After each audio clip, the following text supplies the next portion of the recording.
Welcome to another edition of SOJ Ludo Television. And this week we'll be looking at a topic that it's quite germane for the times we're in. Fighting an invisible enemy. Yes, fighting an invisible enemy.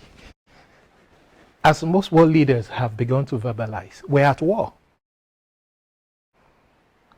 At war with an invisible enemy, which makes it even tougher. Tough also because it has changed the way we live, the way we socialize, and the way we work. But I have chosen not to be consumed by the negative news out there. Though some well-intentioned to keep us in safe hygiene and prepared, but a lot of it actually just boosting fear. So I have reduced the amount of news I listen to and found other ways to occupy myself, which is what I want to share with you, how to fight that invisible enemy. I have chosen instead to focus on the opportunities out there. And I tell you, there are lots of opportunities even through this moment of crisis. By the way, you will note, and it's easy to forget at a time like this, that humankind has made the most advancement during periods of crisis. Yes, moments of crisis like this. There are opportunities out there that we can leverage on. Opportunities that will strengthen us, that will prosper us, and be of significant good for us when this is all over. Now, don't get me wrong. We need to practice good hand washing, safe hygiene, exercise, sleep well, social distancing, and all of that. But then we're not in control of a lot of these things that is happening around us. And that reminds me of the 90-10 principle of Stephen Covey, right? All these things we're not in control of, including the social distancing and this restriction and how work, life, and all of what we know as normal is becoming changed and different. All of that only has a 10% impact on our life. Yes. So, rather than be compounded by the fear and the restrictions and the disruptions in work, in life, in social living, and all that we used to know as it is, I needed to focus on how to respond and how to react to all of those things.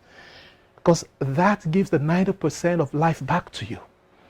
And I'd rather take the 90% and be in control and in charge of my life, as you too should be, and you are actually, than to be held back with the 10% that seems to have restricted you and I. You see, we create the future that we want.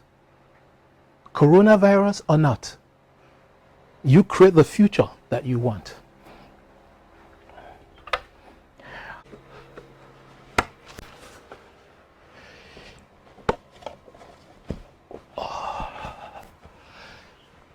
You see, this season calls for adaptability, not a resort to fear.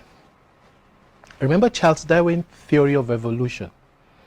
It is not the strongest of the species that survive, nor the most intelligent that survive, but the species that is most adaptable to change. So the times we live in calls for you to adapt. We need to adapt to change, not a resort to fear.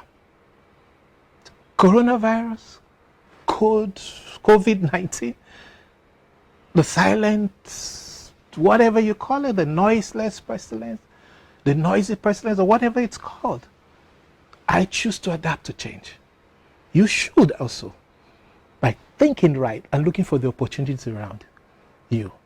That is how you fight and overcome the invisible enemy. I hope this has been of some help to you. If it has been, please drop your comments in the comment section. And I'd like to hear from you. And if you'd like to engage my services, especially now that most of us are restricted at home, either to help you as a personal life coach, to help you with your business, to help move you from one level to the other, or to help your business grow, or how to respond best to the situations that we're in, please contact me through info@sojioyawe.com or go to my website, www.sojioyawe.com, where you'll be able to see all the services I render and offer, and I look forward to hearing from you. Until next week again, I thank you, the SOJ Ludo Television community. Please be safe and practice safe hygiene. But adapt, think, and take charge of the 90% of your life's outcome. Bye-bye.